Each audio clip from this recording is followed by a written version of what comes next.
How's it going, guys? This is Avollon, and welcome back to Avollon's World.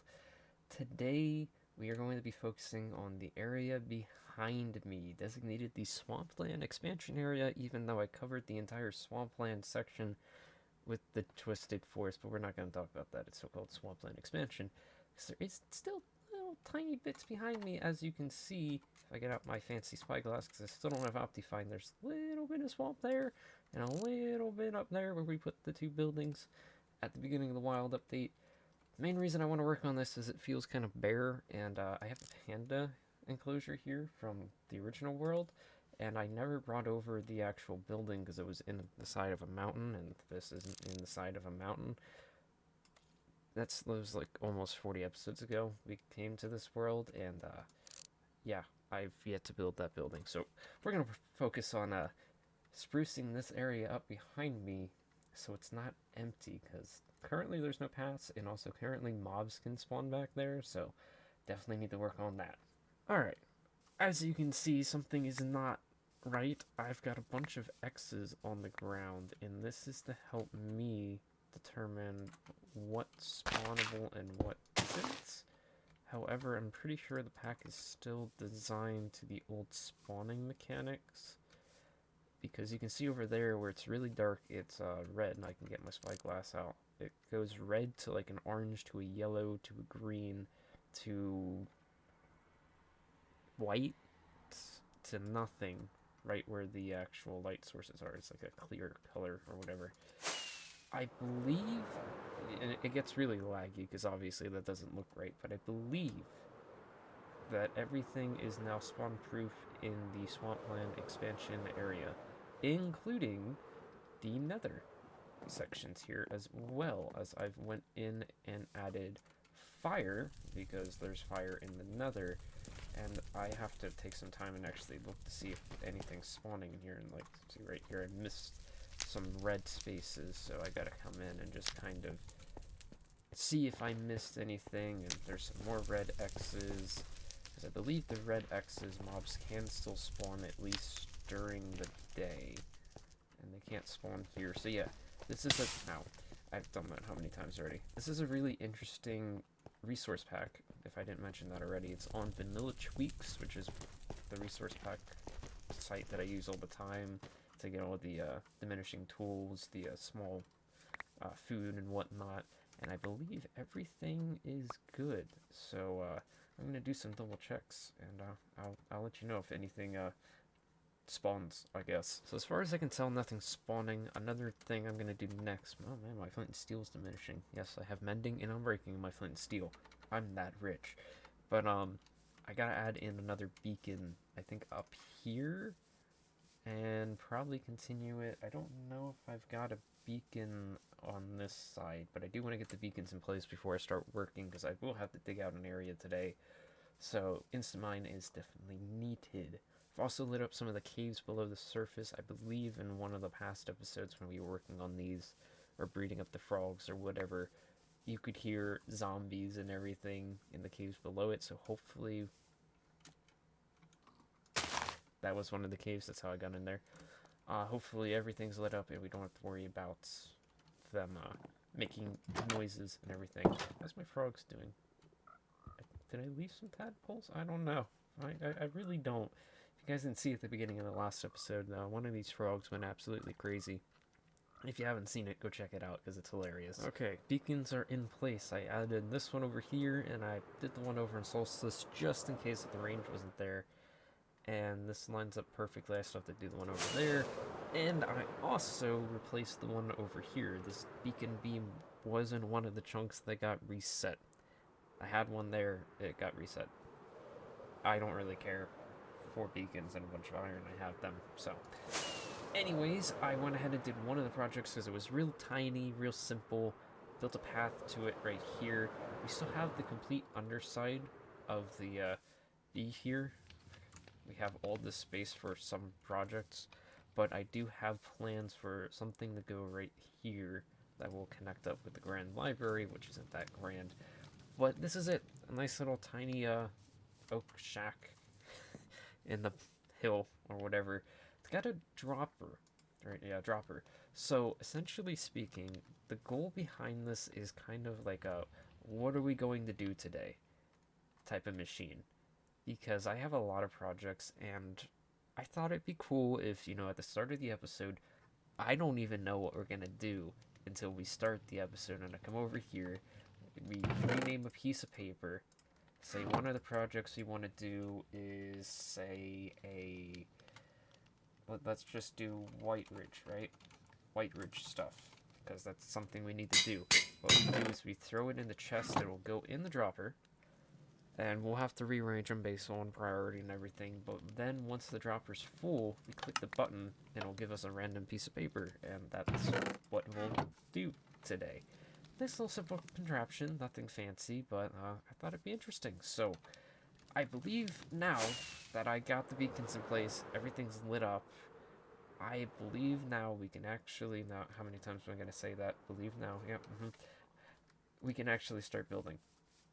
So, let's build a giant frog. Yeah, because who doesn't want a giant frog in their world, right? It's not going to jump and move, but it's going to have a bunch of little frogs in it. They're all going to jump in a nice little frog sanctuary, I think is what I hinted at the end of the last episode. Okay, so I might have lied when I said I was building a giant frog next. We're in the Nether. I remember one project I wanted to do, and that is to get onto the Nether ceiling without having this portal off in the swamp. So I thought, what better place to put a portal to get us to the Nether ceiling, or the Nether roof, or whatever you want to call it, top of the Nether, than in the swampland expansion area, right next to where the frogs are. Essentially, instead of me having to go through the hub and then go all the way down the east tunnel to get to the pigman farm to where I have the bedrock broken to get to the top of the Nether, then come over here to AFK and then just go all the way back, I decided it'd be a lot easier to just connect a portal. Because I don't necessarily need a portal to the swampland expansion area. It's a rather pretty close by area. But, I mean, we have the portal in Solstice, we've got the...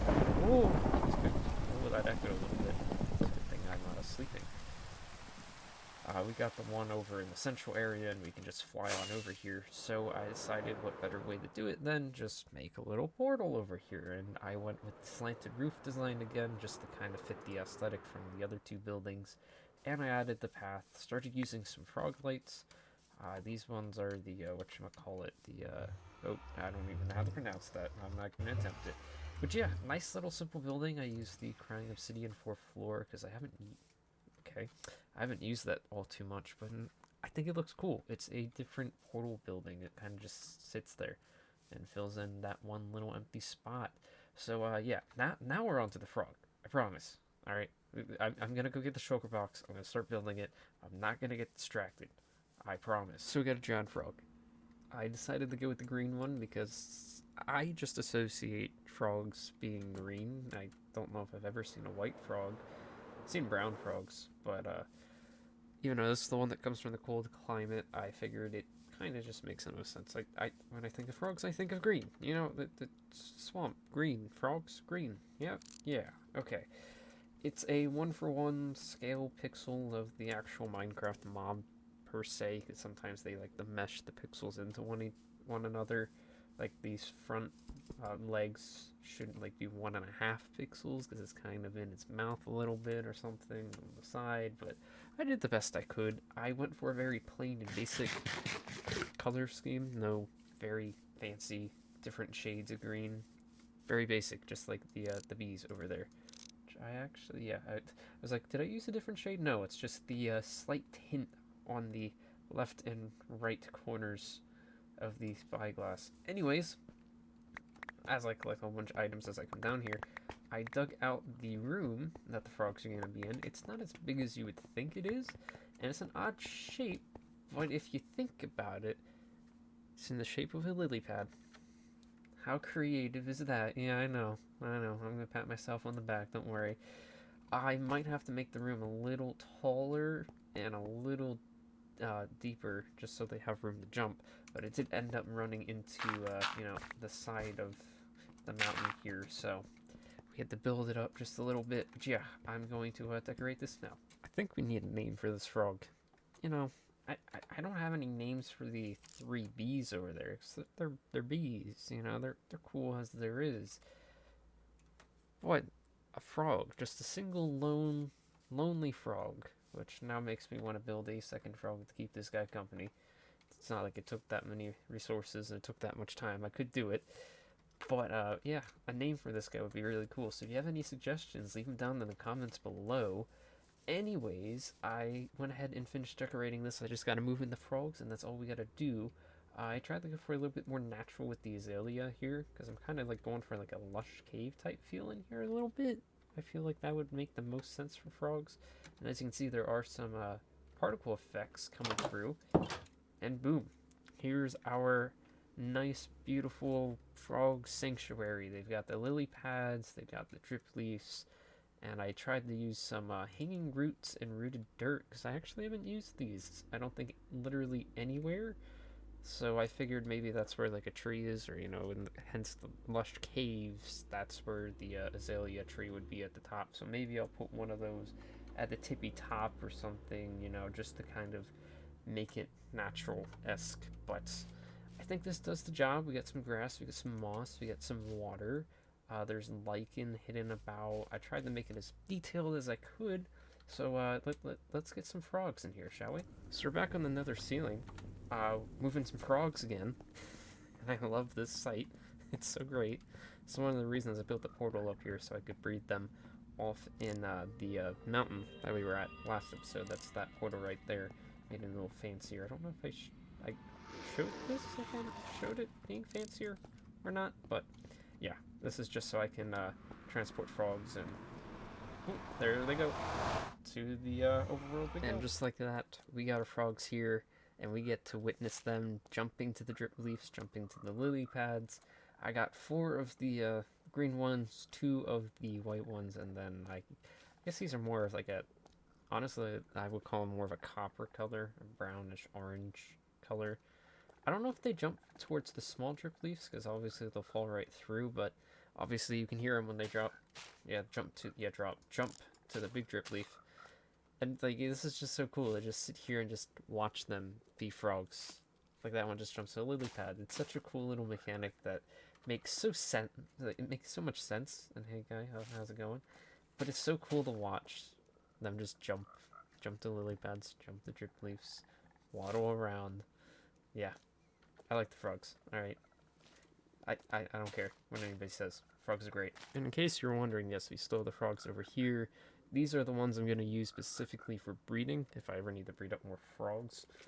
And it doesn't matter what kind they are, so I took the 2 white ones that were here and threw them over in the frog sanctuary. But these ones will be specifically used for breeding, and these ones over here will be specifically used for our viewing and entertainment purposes, because frogs are derpy and they're fun to watch. And yes, the top of the frog is spawn-proof, as well as the little legs. I think that's what they're called. I guess they're called legs. I don't know. Toad legs. Yeah, that makes sense. I only know that from The Walking Dead. But anyways, yeah. I started to do some paths, at least connecting up these 4 main structures here. And we got some space yet. I mean, we've got like all this back here, and that little section will probably get filled in with a tree for all I know.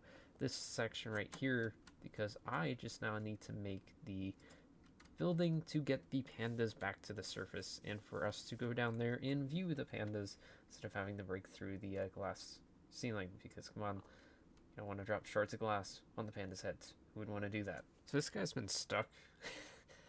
I don't know how, but he has yet to move from that spot the entire time I've been looking at this guy. I was like, oh, well, he's inside some bamboo. He looks stuck. So I might have to free him. But anyways, built a structure, used copper as a roof, because, why not? It is wax copper too, so it's going to stay that color, because I think it goes pretty good with the jungle. It has a few bits of details around it and whatnot. I used some frog lights and made some little arcs, and walking on copper is so satisfying. And this is like the first time I've put copper out on display in the world, besides maybe the little bit over at the blacksmith and the tiny bit I have over by the map room. And then over here, I had to add a little bit of detail because it was a little bland on this side by the river. So I put in a plus sign of frog lights again, though they look just white because the purple is on the edges of it covered by the trapdoors. So that's an interesting detail that we might be able to use in the future. But I think it turned out pretty good. I opted not to go for an elevator and instead just go for a staircase. I figured this might be easier. I don't know if the pandas can actually get up here. I didn't test that out. I don't have any plans to move pandas, so copper again, it is the wax variant. We got chests here. Those were there. I don't know if they had anything in them, to be honest, or what they were used for. Maybe the store bamboo? I don't know, but we got 3 trapdoors here, so we can easily get in here, and let's see if we can't, like, push. Oh, you guys do have names. Harry. Just Harry. Lloyd. So this was the baby. Harry and Lloyd. Huh. It's been so long since I've actually, like, come in and looked at the pandas that I forgot they actually have names.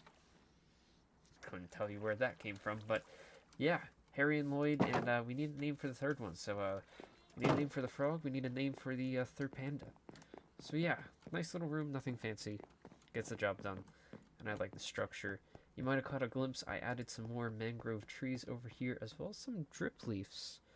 Because, you know, why not? They aren't like giant lily pads, right? So it kind of fits the theme of the swamp, because this is a little bit of a swamp here, you can tell, and this is extremely, like, close to being spawnable. So, you know, we're just gonna, yeah, do that. That solves the problem. It's like light level 2, I believe, so it solves, you just get rid of it, you know, it solves the problem. But yeah, I like the way that everything turned out here. We connected up all the paths and everything, and it's looking pretty good. It does look a little, oh, hi, I heard that. Gotta go sleep. I'll be back.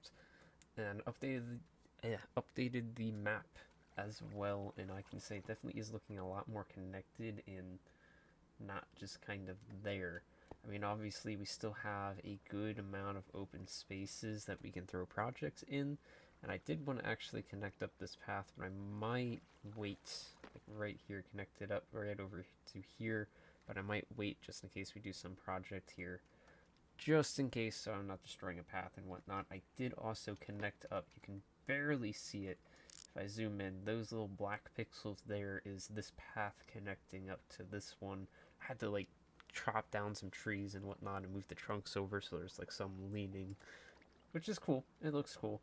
And overall, I like how this looks. It looks a lot better, and that is what I was going for today. Just essentially making this swampland expansion not seem so desolate and bare, and just look better overall. And finish up some much needed projects, because the pandas have been stuck in there for 40 episodes. It's about time they finally are able to, you know, see us again. But anyways, guys, as I fly forward there, you know, I didn't mean to do that. That'll do it for today's episode. We need names for the panda and our frog friend up there, so leave them in the comments. If you haven't done so already, if you could subscribe. I went through the glass. I didn't know that was possible. If you could subscribe, that would mean the world to me. We're nearing 100 subscribers, which is a really big deal to me, because that's 100 individual people that thought my channel was good enough to subscribe to because they like my content. And if you haven't done so already, make sure to leave a like. It is the easiest and fastest way to let me know that you guys are enjoying the content, and really keeps my motivation up and raring to go so I can get these projects done and dusted. But anyways, guys, I will catch you guys in the next one. Farewell.